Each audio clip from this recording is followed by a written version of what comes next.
This is the optYOUmize podcast, the show that helps entrepreneurs build their dream business and dream life. Today, we're talking with Javier Llerena, founder of Reinvent Consulting, leadership development coach, podcast host, and anti human trafficking advocate.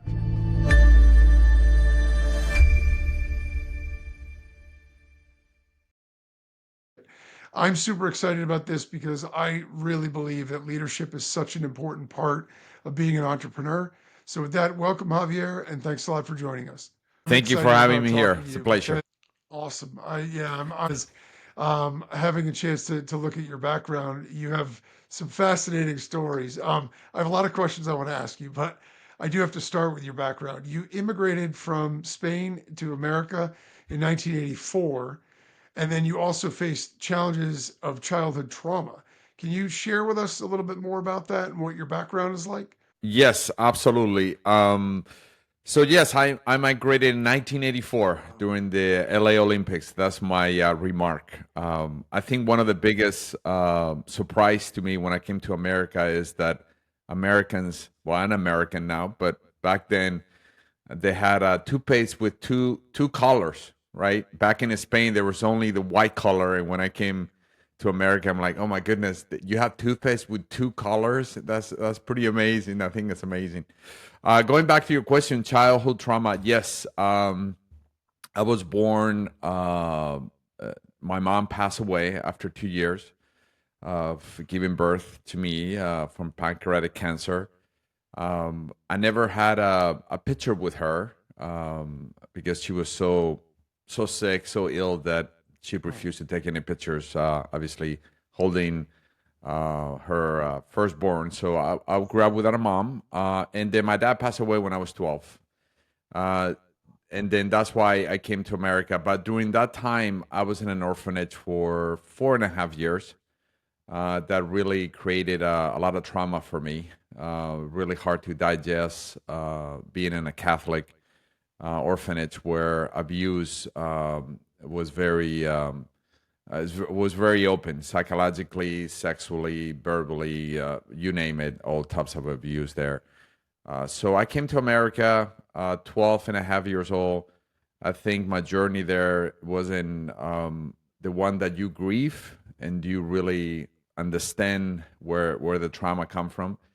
And now that I'm a trauma survivor, I realize that unless you're aware of the trauma that you have, you're going to go through life really step by step without really noticing there's yeah. something going on there, right? Without the healing process, I call it. Um, in my 40s, I almost got divorced, and I think that was a wake up moment for me to realize, hey, I've been living with a lot of trauma. I've been living with a lot of things that I haven't healed, and I think it's a good time to go back and really revisit those things and really heal yourself. And also, what I tell people that are going through trauma or they had trauma is to really understand that there is a strength component to trauma. Right? Trauma survivors are resilient. They are very cognitive agility, so they really endure a lot of obstacles in life. So that's my background. I mean, I can take a long time and talk about it, but that's my background. So obviously that's a lot to overcome, and I totally agree with you. I think that when we have any kind of childhood traumas or any issues, even if they're not as severe as yours, and I mean, what you had to go through, obviously you would never wish on anybody, and that's tremendous that you could come through that and be stronger for it. That said, I do think it's super important that we resolve those things because if you carry that stuff around with you, there's no question it impacts other elements of your life. And there's ways where it will constantly creep up on you, even when you don't expect it. So, so that's, I mean, first of all, just, a testament to you, your strength, your courage, and everything else, which I think is fantastic. Um, so, what inspired you as a career professionally then to go into leadership? Because obviously, at some point, you made a shift where you said, "Okay, I've dealt with this. I'm gonna overcome this, and then I'm gonna do something to help myself, help other people." So, where did that come from? Yes. So, and that's a great question because now that I reflect, as a trauma survivor, you're always looking for one of the saboteurs that a lot of people that deal with trauma are the pleaser. We love to please. In order to please, we want to get acceptance, recognition, love, belonging. So we become very extrovert. We become very um, that's why it's so easy for me to jump into conversations, ask questions, challenge people, um, not being the center of attention, but in a way being noticeable around conversations and groups. So when you look at it and say, wow, why I decided to go into leadership is because you're looking for that recognition. You're looking for that belonging. You're looking for that love, that acceptance that you want people to have towards you because you are a pleaser. You dealt with trauma, so you're trying to get accepted, right? Because you got so much rejection in your Yeah. childhood that your subconscious is looking for that. So I always in sales, I was started my career in sales. I always say, well, I want to be noticeable. In order to be noticeable, either you become an overachiever, so people start noticing, oh wow, Javier is an overachiever, or you start really putting your input into conversations, meetings, or helping others to excel their goals because you want to get accepted. You want to be part of the tribe, right? And I think that Yeah. when I look back, I say, wow, that really drove me to leadership because I, and once again, going back to always thinking about your hardships are perhaps a gift, right? And this one for me was because it gave me the ability to be there and be a leader for others. That's really powerful. But the other thing I think that's subtle in what you said, but really stood out to me is the fact that you mentioned that people that go through something like that or people that are harboring things will have a tendency sometimes to reach out and be. So I think that makes a lot of sense as to why sometimes we don't even recognize somebody's got this problem, this issue, or this pain they're struggling with because externally you can't see it. In fact, they're masking it with the idea that they're reaching out for this other love, this acceptance. So they seem so happy-go-lucky and gregarious. We generally associate people that are hurting with people that are hiding, people that are withdrawn, and that can be the case too. But that's a really powerful distinction, I think, and really important for people to recognize that you don't always know what's going on with somebody else just because of the way that they're acting around you. You can't always tell. Yes, absolutely, absolutely. That's why I there's a lesson for me and for everyone is that we all battling our own battles, our own demons, or or Yeah. whatever you want to call it, and we need to be respectful on how individuals are navigating through your life, and they don't do anything against you. Rule number one: nobody does anything towards anybody. They're just dealing with their stuff, right? And they manifest it in different ways. In my case, I manifested this way, but at the same time, is a sword of double edge because if I become very intimate with somebody, very close to somebody, and that person doesn't accept me or recognize me or provide me the belonging that I'm looking for, the pain is unbearable. And that's where the anger comes out. And that's where the frustration comes out. And that's when you realize, oh my goodness, I'm really dealing with trauma because rejection is hard, right? Rejecting a human being, right? I always tell my daughters, make eye contact with a homeless person because the worst thing that we can do is not realize there's a human Acknowledge. being in Yeah. front of us. Yeah. Yeah. Yeah.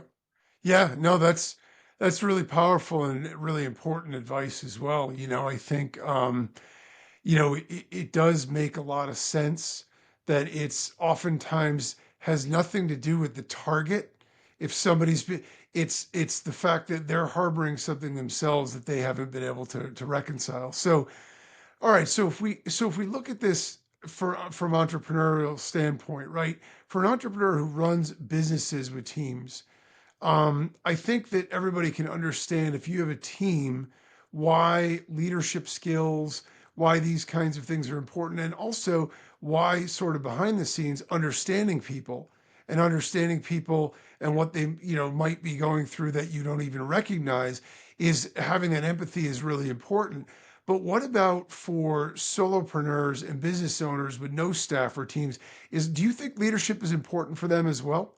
Absolutely. I think you got to look yourself in the mirror, right? You are your worst enemy, and I think you need to set up that discipline for yourself. But you need to find out what the healing process, and at the same time, what are the habits or the things that we need to let go to become that solopreneur that we want to become. A lot of people put a lot of time management, a lot of processes into place, realizing that their engine is not fully. They don't have a tune-up yet. You need to get a tune-up. You need to see, hey, what's going on with yourself? What are the limited beliefs that you have? What are you having a hard time visioning yourself being successful? Do you are you really hard on yourself? Do you forgive yourself? Do you have self compassion for yourself? Do you have self compassion for the things that you've done in the past? Right. Yesterday I was sharing with somebody. I said I have no regrets because everything comes at the right time, the right moment. So Yeah. if I'm doing this, it's because of reason. If I haven't done it in the past, it's okay, right? So I think you need to go through that process, that self inquiry, self exploration, and then from there, what I call the rebirth, or transform yourself to what you want to do, and that will mean that you need to let go of relationships, habits, um, things that possessions, perhaps, right? We Mhm. need to let Yeah. go of so many things um, that helps you become a solopreneur, and having that discipline in moving forward, and also thinking. I think a key component of solopreneurship is you're not by yourself, right? Even though you might have your own company, you're by yourself, and you might have an assistant, a virtual assistant, or some contractors. Is also think that there's other solopreneurs out there that you can Yeah. collaborate, that you can have conversations, you can get the support that you need to.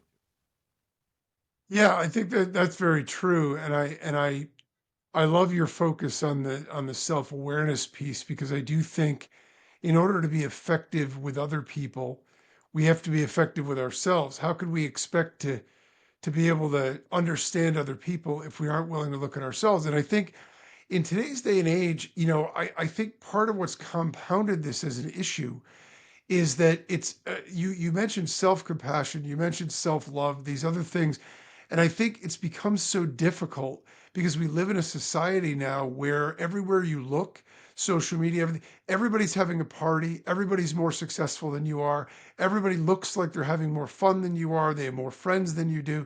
And when you're constantly surrounded in that, I think of this back to my own college days, right? So when I was in university, there was a party every night. And I used to tell my own kids this when, going off to college, there's going to be a party every night. You can't be at the party every night. You have to pick the nights where you could go and the nights where you have to work or whatever it is, right? But if nowadays, back then when I was in school, we didn't have cell phones, we didn't have social media, so you didn't know. If you weren't at the party, you didn't know what was going on. Now, all you do is look at your phone and you see in real time the photos of all of what you're missing, and it makes it really difficult to ever want to be, not be in the flow of what's going on. And I think that because of that, we tend to be really hard on ourselves when we look at that through the lens of success, business, entrepreneurship, because everywhere you look, there's somebody who's doing it better, doing it easier, living a better life. And we can be hard on ourselves thinking, well, why am I not doing that? Why am I not at that level? But everybody comes to the table with a different skill set, different desires even, right? Not everybody's goals are the same. And so it's important to understand ourselves so then we have the ability to help other people as well. So I like all of those concepts really, really a lot, because I think they're really closely tied with the idea of success and leadership. So in the interest of clarity, I know the word leadership gets thrown around a lot. How do you see or define it in the context of business or work? For me, leadership is someone that leads, obviously, but someone that is there to serve unconditionally to others, right? And really bring in I want to say in an artistic way the potential in individuals, so they become aware of their potential. I think that's, to me, that's leadership. That someone has faith in you, that works with you, doesn't tell you what to do, but at the same time kind of open your eyes to what are the possibilities of what you can do. And that's what I did with my when I was in corporate, and I shared this with somebody yesterday. I will never keep you more than a year if you're doing 110% quota in my team. I will say you need to navigate to other departments, other opportunities, because you're going to get very comfortable here and you're going to gain weight. I don't want you to gain weight and become lazy. I want you to really push yourself. And people say, well, I love working with you. I said, yeah, but you're already at my level. You need other mentors, other higher mentors, I call them, right? You always need to recycle mentors, and I think that's leadership, really pushing individuals to go to the next step and really push them to be, because I don't think we are aware of the potential, the human potential that we have. I don't think we any of us are, right? Yeah. We can be in a moment where we're like, oh my goodness, yeah, I can do this, but we're not there all the time, every time. So just bringing that glimpse to individuals, I think that's leadership. That's pure leadership. So individuals say, "Oh my goodness," and there is no. This is not a two-way street. I'm not looking for you to recognize me, right? When you get that amazing award of Employee of the Year, to recognize Mm. that I was your manager. No, I was your leader in the team. That's not what I'm looking for. And that's pure, right? It's so unconditional. You're just Yep. doing it because you believe in that. And if you do that, imagine we are building other leaders that inspire other leaders. So the momentum is going to pick up, and the organization or solopreneur or whatever you implement this is going to really create a great benefit of growth. Yeah, I think, it shows a real strength of character when you would look at somebody else through the lens of what is best for them. And I think, I've had the fortunate and unfortunate situations of working in organizations where I've had great leadership and I've had weak leadership. And weak leaders always, in my opinion, try to hold people back. They feel threatened by anybody who has abilities or skills or drive beyond what they have. So they try to limit everybody's potential. And I think John Maxwell calls it the law of the lid, right? Where if you don't, if you're working for someone who's a 6 and you're at an 8, you're going to outgrow the place real fast and feel stifled because they're not going to help you grow. You've got to be in a place where they say, look, stand on my shoulders, see what it looks like up there. And that is a sign of great leadership, I think. And I've had leaders like that too, where, I could see that all they did was look around for everybody around them for the potential and what they saw and what they could do. And you know that you are in the presence of somebody who's a great leader when they're inspiring you to do more than what you thought you were capable of yourself. When they're able to get the best out of you and they're always pushing you to do the things that um, they think could help you reach your potential. So I think that's fantastic. As a leader myself, I've been in a number of different situations. So I've had situations where I've run sizable teams and staff, and I know one of the tough things that some leaders struggle with is that we do have to hold people accountable, right? So not all of leadership is champagne and roses. That part of it's fun. It's great when we can say you're kicking butt here, move on, go do something better. But sometimes we also have to correct behaviors or improve performance. How can we balance as a leader assertiveness and empathy with our leadership approach so we can sort of do both sides of the coin? And that's a great question. I think I am a big fan of conflict. I think conflict is a sign of possibilities, opportunities, growth. And I think we, as leaders, we always going to have conflict. And I think that's a great sign to have that open dialogue, whoever you have conflict, whoever you're leading, for them to perhaps communication wasn't clear. And then we need to make that clear communication. And at the same time, we need to really be clear on what are they responsible, what are they accountable for, and what is the impact they're making. I always, when I was in corporate, I remember people will CC me in emails and say, "What do you think?" I say, "Hey, I don't think. You have to give me a solution to this. You gotta propose a couple different ways that we can solve this. But don't CC me and say, what do you think? I don't have the brain power to think. Imagine, 136 people that I'm managing, and they all CC me. What do you think? So I will make that clear to everybody. Say, do not, right? Come up with solutions. Come to me, and then we can brainstorm, and then we make a decision, or I will make a decision, and that's how it works. You empower them, but have that open communication with them, and really conflict. I think if there's no conflict, then there's something going on there. Either people are being silent and they're doing the yes, and really not performing at their best. They're doing whatever they need to do, and they check out at 5 o'clock, or they're afraid of you, right? And Yeah. and that's something to think about. I never wanted that, right? I want an open communication. I always started my meetings, my staff meetings, with, "Tell me something I don't want to hear."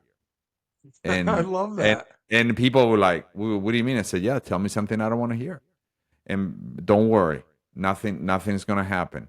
And people will say, "Well, Javier, I really dislike you calling me 11 p.m. from the airport, checking on this, checking on that, and with my family." I'm like, "Oh, great, that makes sense. That makes sense, yeah." And I will make note of those things, and really have that open communication, because my behavior wasn't 100% there, right? I mean, that we all have things that we do that we don't notice that can bother the other person. So for me, knowing that, open up the communication channel, and that also allow me to have that open communication with them as well, and really make them accountable. I think as a leader, it's important to think about that, and don't think that conflict is a problem. I think conflict is an opportunity, and embrace it. It's an obstacle in the road. Let's go. Let's see how we can be a more effective communicator. Let's see how we can put a different process together. Let's get to know the other person, right? So I always deal with that accountability factor,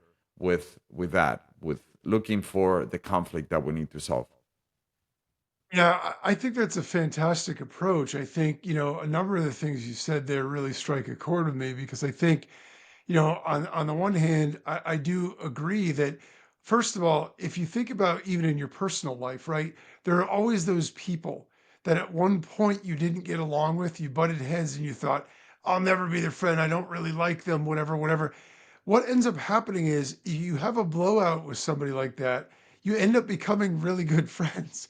Because when you've gone through conflict together, and it's something you have to resolve together, it bonds you together in a way that there's a level of trust now that can't exist if everything is always sunny side up and you're avoiding talking about the difficult things. But the other thing is, as a leader, you don't have the ability to recognize holes in the ship if people are afraid to tell you about them. If you're going to fire the messenger every time, what's going to happen is people are going to retreat, they're going to protect themselves, and they're going to avoid doing anything that's going to cause any problems because they know it's going to be their head on the block.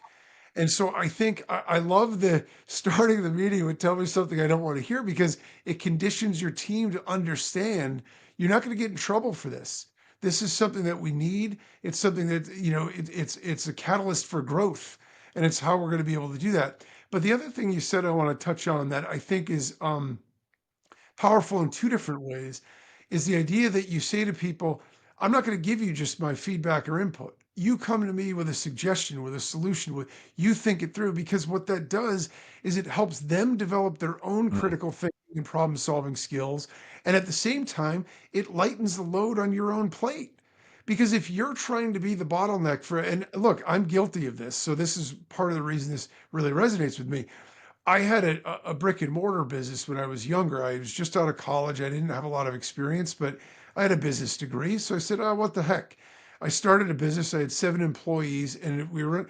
And I literally, if I was out of the office, it's not like the place would shut down, but if there were any hiccups or any problems, they didn't know how to navigate any of it. And at the time, it was frustrating to me as the owner and the manager because I'm saying to myself, why don't these people know how to do anything? Once I reflected, I realized it's because I didn't give them permission. I didn't teach them how to develop the skills to solve those problems. Every time there was an issue, they would just come into my office. What do I do with this? Oh, and I'd answer it.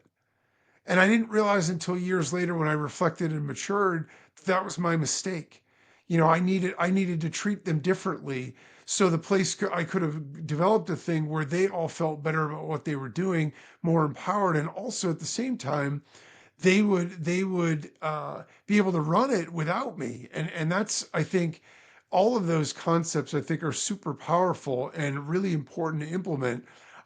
One story that I it's closely related. It's not exactly the same. It's not about conflict, but it's another leadership example that I was always fascinated by.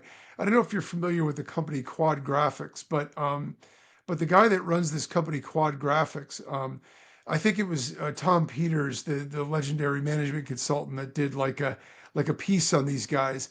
And one of the fascinating things about this company is they do like, graphic design and all these other kinds of things. And so he wanted to foster innovation in his company. So the way that he did it was not only did he reward people for taking risks and making mistakes or whatever else, but every time they came up with a new innovation, he turned around and sold it to the competitors. Because he said, if we're always giving everybody else our advantage, first of all, you're generating revenue, which is great.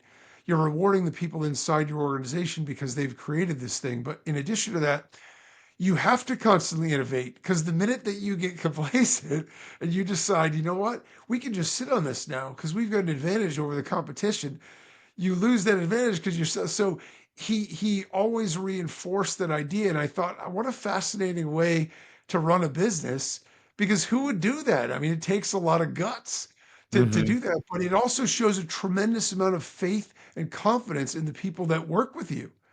So I always found that fascinating. In terms of just another really cool example of leadership. So um, sometimes when we look beyond the numbers, right? If we're in a leadership role and it's not numbers driven, a lot of people in a sales culture, and obviously you've been in sales cultures. Everything is numbers driven, so it's very easy to manage things, right? You can measure success because if you're looking at people and their numbers, you can say yes, no, good, bad, whatever. How do you measure success of your leadership and empowerment efforts if you're in a role that doesn't have quantifiable things in the same way? Yes, and that's a great question. I do come from a sales background, and that was the numbers were how you performing, but at the same time, that wasn't true if you deep that. And the sales culture is also that recycle that 10% at the end of each quarter that you have to let go of individuals because they're not performing. I think how you measure leadership. I used to measure my leadership in sales is how many of those individuals are following their career path. So performance review, I believe performance reviews are biased, are very what I call employer centric instead of employee centric. And my performance review were the opposite. They were a career path for them, and that's how I will measure success. It's like, oh, really? You really want to be an inside sales manager for the rest of your life for 3, 4, 5 years? That's not, you're not thinking hard enough. So I would really make them think outside the box. What is next for them, and what are other uh, opportunities they see within the company that they can contribute to. I had individuals in my sales team where they were doing what I call internal internships in other departments. I had individuals that wanted to do product marketing. I said, well, hey, talk to the product marketing person, see if you can perhaps allocate 2 3 hours a week and start learning and start developing your skills there, so when an opportunity comes you're going to be the first to be interviewed for that opportunity. So really having them having a career path, right? And in sales it's very similar to very similar to being a waiter, where cash is king in a way that you're getting cash every day in your pocket. In sales, you get very addicted to that commission check, and you're like, okay, this is it. But what about the next steps for you? And I will really have those conversations with HR, saying, hey, I need to modify my performance review to add that career path for them, and really measure how they're growing in their organization. So that was one of the things that I did to measure the impact of my leadership, right? And that's how I started my own company, because a lot of individuals came to me and said, Javier, do you not the chief revenue officer that we want to have in the company? We're looking for someone. We're looking for someone that can really squeeze the best of these Yeah, individuals. And I'm yeah, thinking, really? Okay, well, are there just numbers? Are there just machines that you just want to burn them yeah. out? Right? Oh. So I believe in that. I think that's a good way to measure your leadership impact. I'll tell you a funny story. That's a great idea. I think that, look, anytime you're putting somebody else's career path as the front and center thing, they can't help but know you have their best interest at heart. And I've always believed that as a leader, there's no better service that you could provide than if people that work for you and with you know that you have their back and best interest in mind, they will go to the ends of the earth to do a good job for you as well, even when you're not looking. And I think that's a really powerful concept. I'll share a quick story of one of my brief tenures in a sales career, which is, I think it will make you laugh. I was in staffing for a few years when I was younger. And so obviously it's a very commoditized business. I was, business development. So I had to go and get new clients that would give us job orders that we could fill. And so my boss was a regional boss, so he would come down to each office occasionally, and he'd ride along with you to your appointments one day. So he comes on one of my appointments with me, and we go to this woman's office, and the first thing I do, I'm a baseball fan, but I'm a Red Sox fan. She was a Mets fan, so I walk in the office and I see like she's got a picture of the Mets. So I said, "Oh, I can't do business with you. You got to. I mean, you're a Mets fan. I'm a Red Sox fan." So she chuckles a little bit. I noticed some pictures about with her family and kids. So I'm commenting on these things, and we're talking a little bit of business too. So we get out of the meeting, and my boss says to me on the way back to the car, "You really got to quit the chit chat. People aren't really interested in any of that stuff. All they care about is whether or not like you have candidates." And I'm thinking to myself, that was literally the moment I knew that that wasn't the right job or company for me, because the only thing they care about is the relationship. They're getting 9 calls every day from other recruiters. You think that the quality of the candidates that we're going to present is that much different than our competitor? What's different is I broke up the monotony of her day because we went in and small talked for a little bit about her family, her vacations, her sports, and things that she liked, and we had a good time. So when I call her next time, she's going to answer the phone. If all I want to do is jam candidates down her throat, she's going to be like, "Yeah, whatever." And that always stuck out to me because it was so stark in terms of he literally said that on the way back to the car. I was like, wow. Um, so, as a leader, what practices do you follow or do you recommend other people do to continuously develop their leadership skills? Yes, I use a three. It's a framework. Number one is, as all the leaders that I coach, where you get your energy. And a lot of people say, "Well, I get my energy from my family. I love my family." I said, "Really? So if you go to bed at 2 a.m. and get up at 4, you're gonna have enough energy to really love them the same way every day?" They're like, "Oh no, I need my sleep." I say, "That's what I need to hear." Do you need more sleep? Do you need a better nutrition? You need to let go of scrolling down the phone. Do you need to let go of negative way of thinking? Do you pray? Do you do mantras? Do you do walking, sitting, meditations? Do you read? Do you get inspired? Are you getting enough sunlight? What are the elements that really provide you the energy level that you need to be optimal, right? To be really optimal, because Mhm. that's what we need to make sure. We need to make sure that our our health is optimal, our mind is optimal, our spirit is optimal. Really think about that. A lot of leaders. My career was in the 90s, so imagine in the 90s was what you need 8 hours sleep. Oh, come on, only four, right? It was like the burnout stages, right? And it wasn't there was no Red Bull there. It was just dripping coffee, what you needed to That's drink in order right. to Yeah. Yeah. There were no energy drinks. no Yep. energy drinks. So that's number one. Really be optimizing your energy, because when you're up in the top, you're gonna perform better. You're gonna make better decisions. You're gonna feel much better, right? And number two is, what is your purpose? Why you do what you do?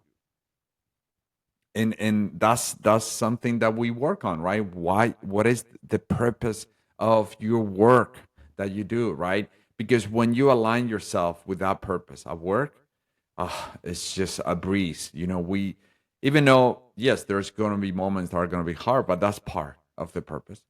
And the third one, really work on loving what you do and do what you do with love. I tell my clients, imagine if I'm facilitating a workshop and I don't love doing this workshop. People are going to sense it right away. Yeah. We're not going to Yeah. have that energy, or coaching somebody. They already sense it right there. So you got to love what you do, and love it, like really enjoy it, unconditionally love, like you get excited. It's like a kid in a candy store. Really enjoy that. And I think those three things are key for success in your life, right? Yeah, I mean, I think those are all super important. I know, just intuitively for myself. Look, I've had those days where I had to grind on just a few hours sleep. And can I get the work done? Sure. Am I as effective? No way. My mind thinks differently. My energy level is different. My optimism is different. Everything is different when I get sleep, nutrition, workout, all those kinds of things. And so you have a lot more to give, right? The tank is empty if you're constantly pushing it to E. So you can force yourself to do it, but it's going to be really hard. And I think the purpose thing is so important also. I've had the fortunate time over my last 17 years as an entrepreneur to work with a lot of other entrepreneurs and especially in startup phases and things. And the one thing I'd always tell them is, listen, don't chase the money. If you're getting into business or you're starting a podcast or you're starting a blog or whatever it is because you think there's money to be made there, that's the wrong reason, because there are going to be difficulties. There's going to be challenge. There's going to be times where you're having a hard time motivating to even do it. And if you're only doing it for the money, you aren't going to be able to force yourself to keep doing it. If you're doing it because you love it, you'll find ways through those obstacles. You'll find ways to keep going. I actually was in a job and I walked into the office and it was another aha moment for me because the job I was in, I liked well enough and I was good at it. I wasn't elite or exceptional, but I was good. And I really liked my boss. I respected her a lot. I come in the office one day. She's just brimming with joy about this candidate that she's talked to and the situation. At any rate, the point was what I realized in that moment is I would never have the same level of enthusiasm and excitement she did over the process of the work that we were doing. And in that moment, I knew this is a pit stop for me. I might be here for a little while. This isn't my career. Because if I'm not her, she's my competition. You can't compete with somebody. I don't care how good you are. If they are love what they do, it oozes from their pore. They would get up in the morning, bright-eyed, bushy-tailed, like ready to rock and roll. And you got to force yourself with 3 Red Bulls to get moving. You got no chance long term. And so I love that alignment with the passion. I think it's so important. It's what I've always told my kids. Oh, I want to make a lot of money. Don't worry about the money. Follow your passion. Find a way to make money in the passion. But if you're at the top of your field in any field you're in, you're going to be successful, and that's the most important thing. So as a leadership development coach, can you describe what you do to help leaders and how you do it? I mean, you've shed a Yes. lot of light on this throughout this, and I love everything you've shared. But can you give us some specifics about that? Yes, so I work with leaders, and I also work with their teams. With leaders, obviously, is a more of a coaching approach that we take. And then from there, we definitely do an assessment because there's a lot of leaders that come to me and say, oh, I want to develop my communication skills. But when we dig deeper, when we peel the onion, we realize that it's not a communication skill they need to work on, is something else. So that's how I work with them. And then I also work with teams. So I do customized workshops in different areas to really bring the teams together with the leader, and really in a short amount of time we can really get what they're looking for, and really bring what I think is very effective for teams these days, which is psychological safety, full force for the teams to really excel and perform to the highest and find that purpose. I do workshops where connection, people say, hey, I worked with this individual for 10 years. And thanks to this workshop, I got to know him in less than 15 minutes. So that's Yeah. powerful. I think that creating those customized, and that's why it's so important to bring someone from the outside, not internal, but external, because we're not biased. So we're going to do the Right. work for the team and the leader. Yeah, I like that. I know even reviewing people's, marketing and stuff like that, sometimes even though they know their business better, that's actually a detriment because if you know the people, you know the business, it's sometimes hard to be objective or see it with a clear eye. So where can people find your products, services? Where can they connect with you? Yes, they can connect with me. The best way to connect with me is in LinkedIn. I'm right there, Javier Llerena. I think I have less white hair there, but not that I have a lot, but I have a little bit there. They can find me there. They can connect with me. I have great content there, and then from there, love to have a conversation with them and see how can I be of value to their lives and their teams. Fantastic. Thanks for sharing. I have one last question I have to ask because I think it's important and I love to know what everyone has to say about this in terms of their unique perspective. And that is, what's your number one tip for success as a business owner or an entrepreneur? I think you're gonna love this one. It just came right out. The answer came right out. I think yesterday I was meditating and it came to me two words.